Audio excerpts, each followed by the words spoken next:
بسم اللہ الرحمن الرحیم نحمدہ نصلی علی رسولہ الکریم اما بعد فاعوذ باللہ من الشیطان الرجیم بسم اللہ الرحمن الرحیم ان اللہ یحب التوابین ویحب المتطہرین وقال النبی صلی اللہ علیہ وسلم الطہور شطر الایمان او کما قال علیہ الصلاۃ والسلام۔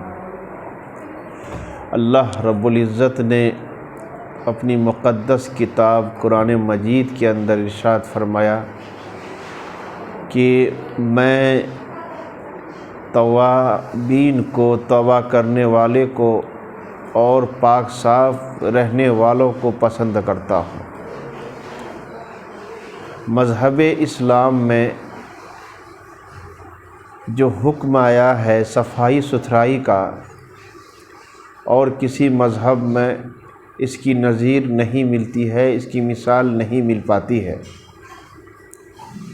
اللہ رب العزت نے مسلمانوں پر طہارت، پاکیزگی کو 5 وقت لازم ضروری کر دیا ہے۔ چنانچہ اللہ رب العزت نے ارشاد فرمایا کہ مسلمانوں، جب تم نماز کے لیے جاؤ تو سب سے پہلے تم طہارت حاصل کر لو، یعنی وضو کر لیا کرو۔ آج ہر مسلمان جو بھی نماز ادا کرتے ہیں وہ طہارت ضرور کر لیا کرتے ہیں، وضو کر لیا کرتے ہیں۔ گویا کہ کم و بیش دن میں 5 مرتبہ تو طہارت حاصل کر ہی لیتے ہیں، پاکی صفائی ستھرائی کر ہی لیتے ہیں۔ لیکن یہ نمازیوں حضرات کے ساتھ خاص ہے، لیکن ہمارے معاشرے کے اندر بہت سارے لوگ ایسے ہیں کہ جو نماز نہیں پڑھتے ہیں اور اسلام کے دائرے میں رہنے کے باوجود وہ اسلامی معاشرے سے، اسلامی سوچ سے، اسلامی فکر سے کافی دور رہتے ہیں۔ اللہ رب العزت نے ارشاد فرمایا کہ اے محمد عربی سرکار دو عالم صلی اللہ علیہ وسلم، آپ لوگوں کے درمیان یہ اعلان کر دیجئے، آپ لوگوں کے درمیان یہ اعلان کر دیجئے کہ پاک صاف رہو، اس لیے کہ پاکی صفائی آدھا ایمان ہے۔ صفائی ستھرائی ایک ایسی چیز ہے کہ انسان کتنا بھی ظالم ہو، کتنا بھی جابر ہو، اگر ایک انسان خود صاف ستھرا رہتا ہے اور صاف ستھرا ہونے کا دوسرے کو بھی دعوت دیتا ہے اور خود وہ صاف ستھرا رہتا ہے، تو اللہ رب العزت مخالف شخص کو اس کے حق میں، یعنی اس شخص کے لیے نرم کر دیتے ہیں۔ لیکن آج مسلمانوں کا جو نظم ہے، مسلمانوں کا جو دین ہے، شریعت ہے، صفائی پر منحصر ہے۔ لیکن افسوس کے ساتھ کہ آج کے بہت سارے نوجوان ہمارے ایسے ہیں کہ جو پیشاب بھی کرتے ہیں تو بغیر پانی کے کرتے ہیں، بغیر پانی کے پیشاب کرتے ہیں۔ حتیٰ کہ ان سے اگر کوئی شخص یہ تلقین کر دیتا ہے کہ آپ مسلمان ہیں، مسلمان کے بچے ہیں، آپ پیشاب بغیر پانی سے نہ کیا کریں، تو وہ شخص اس پر غصہ ہو جاتے ہیں اور غصے میں آ کر نہ جانے کیا کیا کہہ دیتے ہیں۔ خدا کے بندوں، کبھی آپ نے یہ تصور کیا کہ ہم مسلمان ہیں، خدا را کہیں ہماری موت ناپاکی کی حالت میں آ جائے، ہماری موت کہیں ناپاکی کے عالم میں آ جائے، پھر اللہ رب العزت کے ہم کیا منہ دکھائیں گے؟ اس لیے اسلام کا یہ شیوا ہے، اسلام کی یہ اصول ہے کہ ہر ایمان والا پاک صاف ستھرا رہے۔ چنانچہ اللہ رب العزت نے مسلمانوں کو کہا کہ ایک مسلمان کو پاک صاف رہنا چاہیے، اور ایک مسلمان کو صاف ستھرا ہونے کے ساتھ ساتھ صحت مند بھی ہونی چاہیے۔ آج ہم کھانے پینے کے اندر بخل کرتے ہیں، آج ہم پہننے اوڑھنے میں بخل کرتے ہیں۔ اللہ کے حبیب سرکار دو عالم صلی اللہ علیہ وسلم نے فرمایا کہ اللہ، میں آپ سے بہتر صحت کا طلبگار ہوں، اگر میں بیمار پڑ جاؤں گا تو اللہ کہیں تیری عبادت کرنے میں ہم سے کہیں کوتاہی نہ ہو جائے۔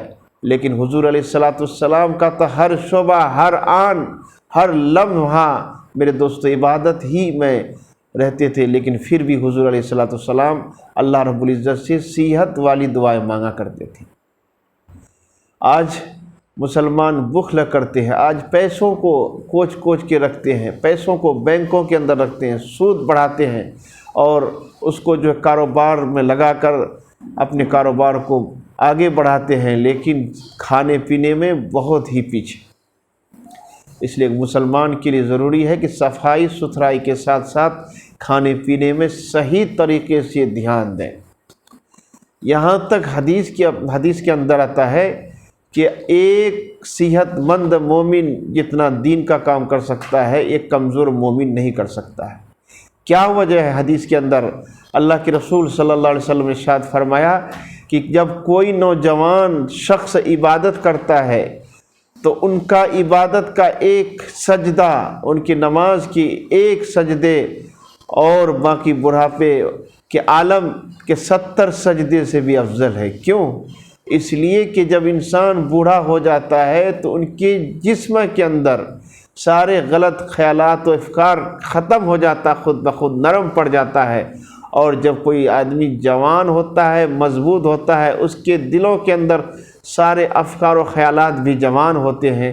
اس لیے اللہ رب العزت نے فرمایا کہ جب کوئی صحت مند نوجوان شخص عبادت کرتا ہے تو اللہ رب العزت اس کی عبادت کو زیادہ ٹھوس مانتے ہیں، لیکن جب کوئی بوڑھے شخص، خسٹ بوڑھا شخص جس کی جوانی تو لاپرواہی میں گزر گئی، لیکن جب بڑھاپا آتا ہے تو لوگوں کی جو ہے کہنے کی بنا پر، لوگوں کے ڈر کی وجہ سے کہ لوگ کیا کہیں گے، اب تو ہم بوڑھے ہو گئے، نماز نہیں پڑھیں گے تو لوگ کیا کہیں گے، فرمایا کہ ایسے بوڑھے کے سجدے سے 70 گنا فل پاور ایک نوجوان شخص جب اللہ کی عبادت کرتا ہے۔ اس سے پتہ یہ چلا کہ انسان کو عبادت اللہ رب العزت کی جو ہے تر و تازگی میں زیادہ تر کرنی چاہیے۔ آج مسلمانوں سے کوئی کہتا ہے کہ آپ اپنے چہرے کے اندر داڑھی رکھ لیجئے، کہتا ہے جناب چہرے میں تو داڑھی رکھیں گے لیکن ابھی تھوڑا عمر کا تقاضا ہے، جب بچے بڑے ہو جائیں گے یا پوتا پوتی آ جائیں گے یا نواسے آ جائیں گے پھر جا کر داڑھی رکھ لیں گے۔ یہ خیال ہے مسلمانوں کا۔ میرے دوستو، اللہ رب العزت مسلمانوں کو کہا کہ تم مسلم ایمان والے ہو، اگر تمہارے اندر مسلم ایمان نہیں ہے تو تمہارا ایمان بھی مسلم نہیں، تمہارا ایمان مکمل نہیں، تم ناقص ہو، اور ناقص کا حکم یہ ہے کہ تم ہمیشہ ناقص ہی رہو گے۔ چنانچہ اللہ رب العزت نے بخاری شریف کے اندر سب سے پہلے اللہ رب العزت نے محمد عربی سرکار دو عالم صلی اللہ علیہ وسلم سے فرمایا کہ محمد عربی صلی اللہ علیہ وسلم آپ لوگوں سے یہ کہہ دیں کہ اپنی نیت کی درستگی کر لیں۔ ہم تو سارے اعمال کرتے ہیں، عبادت کرتے ہیں، نماز پڑھتے ہیں، زکوٰۃ دیتے ہیں، لیکن جب نیت کا مسئلہ آتا ہے تو ہم پیچھے پڑ جاتے ہیں۔ امام بخاری رحمۃ اللہ علیہ نے بخاری کے اندر سب سے پہلی حدیث انما الاعمال بالنیات کو لایا، اس لیے لایا کہ بخاری پڑھنے والا یہ جوش میں نہ آ جائے کہ ہم تو اب بخاری پڑھ رہے ہیں، مولانا صاحب بن جائیں گے، ہم ہی ہیں، میرے علاوہ اور کون ہوگا۔ اسی طرح بخاری پڑھانے والا یہ شخص یہ نہ سمجھ بیٹھے کہ ہم شیخ الحدیث ہے، باقی جتنے لوگ ہیں شیخ الحدث ہیں۔ اللہ کے رسول صلی اللہ علیہ وسلم کی حدیث کو امام بخاری نے لا کر یہ ظاہر کر دیا، یہ خلاصہ کر دیا کہ جو بھی شخص بخاری پڑھے گا یا بخاری پڑھائے گا، اس کے اندر سب سے پہلے شرط اول یہ ہے، عند اللہ مقبول ہونے کی دلیل اس کی یہ ہے کہ پہلے وہ کیا کرے، نیت کی درستگی کر لے۔ اگر نیت درست نہیں ہے تو اس کا بخاری پڑھنا، بخاری پڑھانا، اسی طرح اور دیگر اعمال کرنا اللہ کے یہاں کوئی بھی قابل قبول نہیں ہوگی۔